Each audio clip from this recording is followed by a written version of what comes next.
আশ্রমের গুরুদেবের থেকে সত্যিটা জেনে চমকে গেল গৌরব। সম্পূর্ণ জানতে ভিডিওটিতে একটি লাইক করে দেখতে থাকো। গল্পের শুরুতেই দেখা যায় দেবা আর ঝিলিকের রাস্তা আলাদা হয়ে গেছে, আর এর জন্য পল্টু বা চারানার কারোরই ভালো লাগে না। দেবাকে সবাই মিলে বোঝাতে থাকে। পল্টু তখন বলে, যা না রে দেবা, একবার ঝিলিকের সাথে কথা বলে আয়, সমস্ত ঝামেলা মিটিয়ে নে। এরকমভাবে রাগারাগি করলে, অভিমান করলে কি চলে? দেবা তখন বলেন, না আমি যাব না, আমার ভালো লাগছে না। চারানা তখন বলে, তুমি যদি এরকমভাবে রাগারাগি করতে থাকো দেবাদা, তাহলে কিন্তু সব শেষ হয়ে যাবে। তার মধ্যেই পুষ্প আর পুষ্পর বর চলে এসেছে পাত্রপক্ষকে এগিয়ে নিয়ে যেতে। পাত্রপক্ষ বলে, আপনারা এখানেই দাঁড়িয়ে আছেন? পুষ্প তখন বলে, আমরা তো জানি আপনাদের বড় গাড়ি আমাদের এই বস্তির মধ্যে ঢুকবে না, সেই জন্যই আপনাদেরকে নিয়ে যাব বলেই এখানে অপেক্ষা করছিলাম। আপনারা এসেছেন, আমাদের খুব ভালো লাগছে, চলুন। এর মধ্যেই দেবা তখন বলে, কার বাড়িতে যাব আর কাকেই বা বোঝাবো? সে তো বিয়ে করার জন্য নিজেই উঠে পড়ে লেগেছে।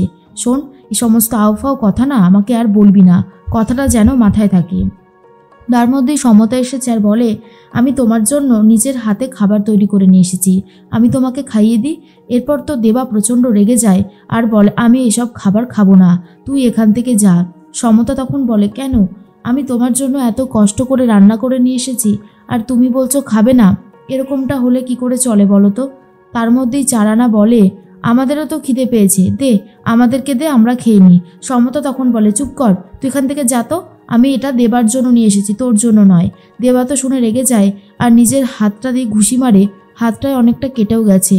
তখনই দেবা খুব রেগে যায়। এর মধ্যেই আখি পাত্রপক্ষর সামনে ঝিলিক হয়ে বসে। পাত্রপক্ষ জিজ্ঞেস করে, তোমার নাম কি? আখি তখন নিজের নাম বদলে বলে, আমার নাম ঝিলিক।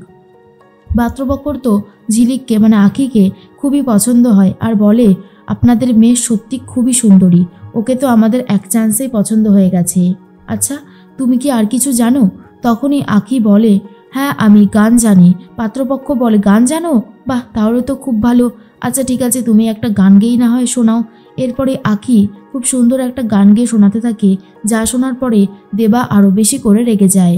এর মধ্যেই চারানা বলে, আমাকে কিছু একটা করতে হবে, এরকমটা চলতে দিলে সব কিছু হাতের বাইরে বেরিয়ে যাবে।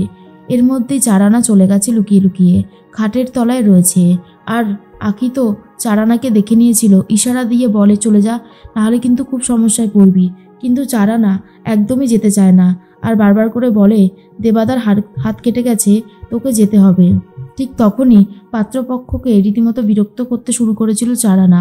পাত্রের জুতোটা খুঁটির সাথে বেঁধে দিচ্ছিল। তারপরেই পাত্র বলে, কি হলো, এরকমটা কে করছে? এরপর চারানা সবার মধ্যখান থেকেই বেরিয়ে আসে। যেহেতু ও বাচ্চা ছিল তাই ওকে কেউ সিরিয়াসলি নেয়নি। পাত্রপক্ষ বলে, তুমি যে এত সুন্দর গান গাও, আমাদের মনটা জুড়িয়ে গেল। দেখুন দাদা, আমরা বেশি দেরি করতে চাই না, সামনেই তো পৌষ মাস, আর পৌষ মাসে তো বিয়ে দেওয়া সম্ভবও নয়, আর মাঘ মাসে আমরা আমাদের ছেলের বিয়ে দেব না, তাই বাকি থাকলো এই অগ্রাণ।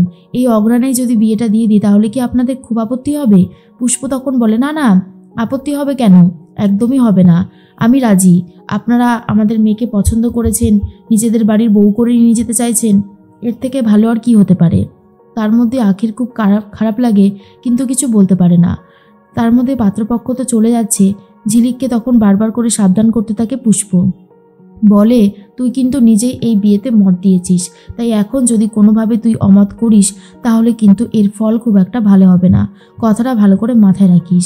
এদিকে দেবা দেখতে পায় ঝিলিক আসছে, তার জন্য সমতাকে বলে, তুই আমাকে খাইয়ে দে। সমতার তো খুবই ভালো লাগে, সমতা দেবাকে খাইয়ে দিতে থাকে।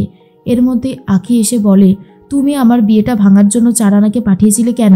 কি ভেবেছোটা কি বারবার করে তুমি এই জিনিসগুলো করবে? এটা কিন্তু আমি মেনে নেব না দেবা। দেবা তখন বলে, এই তোর বিয়ে ভাঙার জন্য আমি কাকে পাঠিয়েছি রে? উল্টো পাল্টা কথা বলিস কেন তুই এইভাবে? শোন, উল্টো পাল্টা কথা বলিস না, আমি চারানাকে পাঠাইনি। সমতা তখন বলে, নাও তুমি খেয়ে নাও। এরপরে আখির খুব খারাপ লাগে, আখি তো আবারও ঘরে চলে যায়। তার মধ্যেই পল্টু বলে, কি যে হচ্ছে আমি তো কিছুই বুঝতে পারছি না।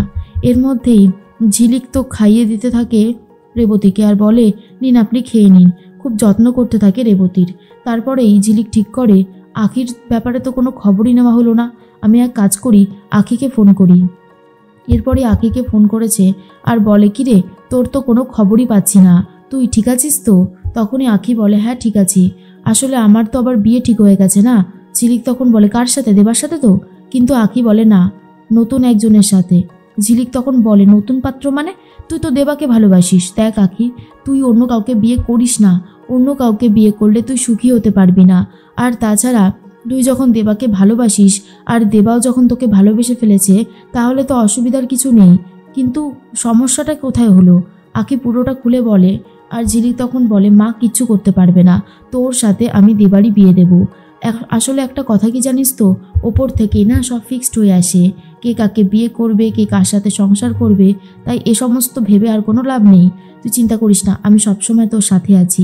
জানিস, সেদিনকার যখন আমরা দিরাগমন থেকে ফিরছিলাম, রাস্তায় একজনকে দেখতে পাই যে কিনা হুইল চেয়ার নিয়ে দাঁড়িয়েছিল। আর তার আশেপাশে আমি কাউকেই দেখিনি। তাকে আমি বাড়িতে নিয়ে চলে এসেছি। দাঁড়া, আমি ভিডিও কল করে তোকে দেখাচ্ছি। তুই মায়ের বড় ফোনটা নে, যাতে ভিডিও কলটা করতে পারি। এর মধ্যেই আখি দেখতে থাকে আর বলে, এনাকে তো আমি চিনি। ইনি ওই আশ্রমে, মানে চারানার দাদুর যে আশ্রম, সেখানে উনি ছিল। আমি ওনাকে ওখানেই দেখেছিলাম। তুমি ওনাকে ফিরিয়ে দেবে না ঝিলিক? ঝিলিক তখন বলে, হ্যাঁ ফিরিয়ে তো দেবই। জানিস তো, ওনার পরে না একটা অদ্ভুত মায়া পড়ে গেছে, যেটা আমি কাউকেই বলে বোঝাতে পারবো না। আমার এত খারাপ লাগছে ওনাকে দিতে, মনে হচ্ছে ওনাকে সারাটা জীবন আমি আমার কাছেই রেখে দিই। এটা শোনার পর আখি বলে, সত্যি আমারও না ওনাকে দেখে ঠিক এরকমই মায়া লেগেছিল। কেন কি জানি, সেটা আমিও বুঝতে পারি না। এদিকে অনিমেষ রেবতীর একটা ছবি নিজের কাছে রেখে দিয়েছিল। রেবতী সেই ছবিটা দেখে বারবার বলতে থাকে, রেবতী তুমি কোথায় রয়েছো? আমাদের মেয়ে আখি নিশ্চয়ই অনেক বড় হয়ে গেছে। তোমাকে ছাড়া আমার কিছুই ভালো লাগছে না জানো। শুধু মনে হচ্ছে কখন তোমার কাছে যাব, মেয়েকে দেখব। সব কিছু ওই পিয়ারকে কেড়ে নিয়েছে আমাদের থেকে। তাই আমিও পিয়ারকে সুখী হতে দেব না। আমার তৈরি করা সাম্রাজ্য ও নিজের সাম্রাজ্যর আধিপত্য করেছে। এবার দেখো ওর সাথে কি হতে চলেছে। তার মধ্যে ঝিলিক আর আখি ফোনে তো অনেক কথা বলতে থাকে। এর মধ্যে গৌরবের মামা গৌরবকে ফোন করেছে। আর তখনই গৌরব বলে, মামা কি বলবে বলো। মামা তখন বলে, শোনো না, বলছি তোমাকে একজনের ছবি পাঠানো হচ্ছে, ঠিক আছে? তুমি দেখো তো এনাকে দেখেছো কিনা। এরপর গৌরব বলে, হ্যাঁ এনাকে তো আমি চিনি। আসলে সেদিন আমি আর আখি যখন বাড়িতে ফিরছিলাম, রাস্তায় ওনাকে দেখতে পাই। আর কাউকে দেখতে পাচ্ছিলাম না, তার জন্য আখি বলেছিল ওনাকে নিয়ে বাড়িতে আসবে। চিন্তা করবে না, উনি আমাদের বাড়িতেই আছে আর ভালোই আছে। আখি নিজেই ওনার সেবা করছে। এরপরেই তখনই দেখাতে থাকে আখির ছবি আর রেবতীর ছবি। তখনই আশ্রমের যে গুরুদেব ছিল, সে তখন বলে, এই মেয়েটা কি তোমার স্ত্রী? এনাকে তো আমি চিনি। খুব ভালো মেয়ে, খুব বড় মনের মানুষ জানো। প্রতি বছর আশ্রমে এসে টাকা দিয়ে যায়। এই তো দুদিন আগেও 10,000 টাকা দিয়ে গেছে। ওর মতন মেয়ে হয় না। ওকে তুমি ভালো রেখো, ও যেন সুখে শান্তিতে সংসার করতে পারে। এটা শোনার পরেই গৌরব তো রীতিমতো অবাক হয়ে যায়। আর সত্যিটা জানার পর গৌরব আরোই বেশি করে চমকে যাচ্ছে আর বুঝতে পারে সত্যিটা আসলে কি।